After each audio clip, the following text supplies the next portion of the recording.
I'ma keep it a bean. Stick to the script, every scene. This from last year, but they clean. Say to say, I'ma take something else, but it's a winning team. Charlie Sheen, fam gang, the regime. I'm from Piney Green. What's goody, Shellitronnn here. You can call me Shells, and I'm back at it again with a brand new video. And today I want to speak on two more people that I've heard their names pop up a lot more when talking about trade prospects, trade targets for the Carolina Panthers. As we know, or maybe you don't know, the 29th of October is the last day. It's the NFL trade deadline. At 4 p.m., teams can no longer trade for players. You can only get players from off the street or from practice squad. So that's a pretty important date. And historically, the Panthers haven't been a team that cares too much about, one, big name free agents, and two, making too many really big trades. We might trade sometimes, but it's hardly ever been for a really big impact player. But this year, we might see a small change to that just because we have so many one-year contracts and expiring contracts that are going to be ending at the end of this season. It really does feel like not really a all or nothing make or break kind of season because we have so many young guys who are coming up in important positions. But it does kind of feel like an all-in, all the chips are pushed in the middle of the table with all these contracts we did pick up this offseason. And you could argue that some players and some coaches' jobs are riding on the results of this season. So it's pretty important. That's the topic for a different video. But today I want to talk about two guys in the same position that I've heard come up a lot more recently. One guy's name that I've heard a lot of people ask me about in the comments of my previous videos, Twitter, I've been getting DMs about this guy. And I'll start with him first. Josh Gordon. We all know who Josh Gordon is at this point. If you don't know who Josh Gordon is, you're not going to find out from me because you really should know who Josh Gordon is. At one point in time, there was a very serious notion that he could be the best wide receiver ever in the history of the NFL. He had one of the best starting off years for a rookie, for a second year guy. And honestly, it just kind of fell apart. We know why. There was the drug issues. He couldn't get clean. When he got clean, he couldn't stay clean. And when he could kind of stay clean, there was just things going on. It didn't really work out for him. Not until just last year where he came back, played one game for the Browns, then played like 10 or 11 for the Patriots. He got 700 yards last year for the Patriots, which was actually more than I thought it was. But so far this year, we haven't really seen much from Josh Gordon in an offense that really needs some help in the passing game. The Pats have barely even used Josh Gordon, or they've used him a lot less than you would have expected. 6 games, not even 300 yards, only 20 receptions. And we've been seeing just how desperate the Pats are, how desperate Tom Brady is to get the ball to any receiver. It's been mainly tight ends and running backs for Tom Brady, which is nothing really new. But Josh Gordon should have had a much bigger effect on the team this year for the Patriots. He's been having some sort of injury, maybe with his quad or something. I don't know exactly what it is. But officially speaking, the Patriots have put him on the non-football injury list. It's basically an IR list, but I'm not exactly sure if he has to be out for 8 weeks. But basically, the Pats don't want to use him. They're probably going to release him sometime very, very soon. So he's going to be on the open market. And Josh Gordon at 6'3", 220, maybe even, I don't know, he looks a little bit bigger. I'm not going to lie to you. Josh Gordon, he looks like he could be maybe 240-ish. He does look kind of big, but he's still possibly, potentially a big play kind of guy, someone you can bring in. And for this Panthers offense, we could probably use a Josh Gordon, but my only question is, at what price? Now, right now, for the Pats, he's only getting paid $2 million, but I wondered if on the open market, there would be some sort of, maybe a bidding war for Josh Gordon. There's a lot of questions with him, not just with his injuries, but you have to question how clean will he stay while he's in the NFL. I don't think he's going to have very many problems there. But in New England, the culture's a lot different. We know, look, we love the Panthers and whatnot, but we know there's a much different culture and a much bigger, I guess, incentive to stay clean and stay in the straight and narrow in New England with Bill Belichick than there is in Carolina. I mean, you can't really split it any two ways. We understand that's just plain hard facts. It's a fact. So I have questions about that. Questions about on the field, like just how good is he? He looks a little slower, looks a little unsure of himself. I'm not really 100% sure if Josh Gordon really could be the answer for the Panthers this year. I have big questions. It's kind of like a boom or bust kind of thing. Like if you can get him for a cheap price and he comes in and he contributes and he's a factor in these games, it could be great. Or he comes in and he's good to decent for a few games and then something happens, he gets injured or something even worse happens. off the field and you're just out of luck because you picked up a player that you really couldn't use. It's just a little bit, I have a problem with, it's just too many questions, honestly, for Josh Gordon for me. I would go deeper into it.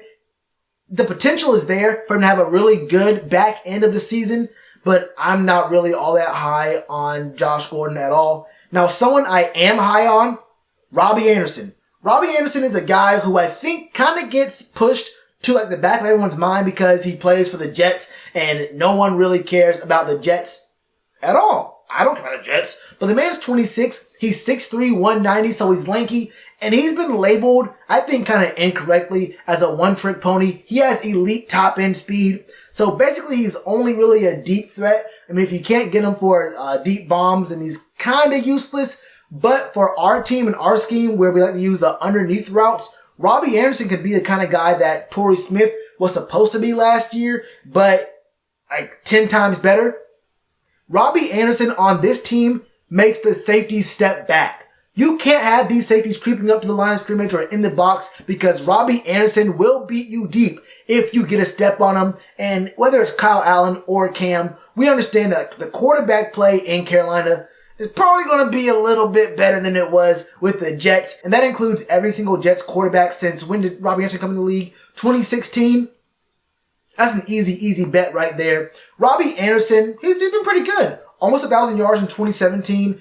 800 yards or 750 yards in 2018. And he's been having a kind of a struggle this year. But yeah, Sam Darnold and then Luke Falk. I think David Fales is also there right now. There's not a quarterback in the Jets, so you can't really use his stats this year to really gauge what kind of player he is. But with his skill set at his size, he's a very important player for the Panthers scheme because he will open up the field for all that underneath stuff from Christian McCaffrey, Greg Olsen, Curtis, DJ. They're going to have a lot more real estate in the middle of the field after the catch where Curtis can make dudes miss and DJ can break tackles and get through. They're going to have a lot more space. And that's the biggest thing for this offense. It is predicated on kind of quicker throws, short to medium routes. But with Robby Anderson, there's a threat of the deep pass, which could happen. But if it doesn't, the offense won't stall out. There's going to be even better things on the back end. So look, if you want to sell out and try to get Curtis or DJ underneath, there's Robby up top. You want to put two on Robby. We have guys who are going to be open down there and open it up for Christian McCaffrey on the run as well. I think, and with his lanky ability, I don't know exactly how good he is at blocking, but if you're 6'3" and that lanky, you have some kind of reach. I would hope, I don't know anything. He would probably be good at blocking to the outside, maybe even throwing screens to his side of the field. He can be one of the blockers out there as well. I don't know, but that probably could work. I mean, a 190-pound frame is not the most encouraging thing out there, but it might be able to work. I think Robby Anderson, being younger, having a much brighter future, and the way that he would fit into the Panthers scheme looks like a better option than Josh Gordon. And honestly, Robby Anderson would probably go for really, really cheap. He'd probably be like a fourth, maybe a fifth round comp pick, probably a fourth round comp pick if he were to just leave after this year from the Jets and go somewhere else. So they're probably looking for a fourth round pick, maybe a third round pick. I wouldn't be all that mad about giving up a third round pick for Robby Anderson, but I also wouldn't be surprised if the Jets let him off for a fourth and maybe a sixth or seventh. Maybe we get a sixth or a fifth back from that. I don't know exactly how it's going to work out, but it wouldn't shock me if a fourth and a very late pick got Robby Anderson off the Jets. Now you might be talking about, wait, but Mohamed Sanu, he got gone for a second round pick. I mean, the Pats, they overpaid for Sanu, so the wide receiver market is that's not the case. You're looking at numbers and not context. What good is a second round pick from the New England Patriots? It's a third round pick. If you're getting a pick from the Patriots, you put that pick down a round. Because at the very worst, they're going to be a 28th, maybe a 29th pick in the first round, which means he's going to be a very late round pick. They're probably going to be somewhere like 31 or 32. So when you get a pick from the Patriots, it's a very, very late pick in whatever round you're getting it from. So it's a very early, extremely early next round pick. It's not exactly the number that they're giving you. So I understand that. And the Pats were kind of desperate because they need any wide receiver. Tom Brady has no X receiver right now and he just wants anything or anybody. So they could overpay. They understand that. The Jets just want any pick right now, and they understand they're not going to get a second for this man. A third might have to happen, and we might have to do 2 picks just to get another pick back in the middle there, maybe a 3rd and a 6th to get a 5th back. But that's not for me. That's for Marty Hurney to figure out. I think this man, Robbie Anderson, is the move to make, because although we are alright at receiver, we have a lot of receivers who do the exact same thing, and all this underneath stuff gets defenses to come up, to creep up in the box, and that only hurts the run game even more, which obviously Christian McCaffrey is seeing. We know what C-Mac can do, but it would be even better for the scheme if there was a reliable deep threat. Curtis is fast, but fades and streaks aren't his strength. And we know that for a plain fact. But that's where I'm at on that, man. What are your thoughts? Do you like Josh Gordon or Robbie Anderson more? Do you even want the team to trade for a receiver? What would it cost? Who else is on the market right now? I actually don't know every single receiver who's on the block. I've heard some Julio talk. I don't know why. They're not trading Julio. That's not going to happen. D-Hop is not getting traded. And plus, both those guys would take 2 firsts and maybe a 3rd to get off them. What realistic guys who are on the block would you trade for, if you trade for someone at all? Let me know all your thoughts in the comments below. If you want to support the channel, there's ways to do that in the description below. And as always, you already know to do with that like button. Cheers to you, appreciate the chance. Being told y'all I been the man. Being told y'all I had the gift. Tell a friend to tell a friend. Real ones gonna recommend. Count this as another win.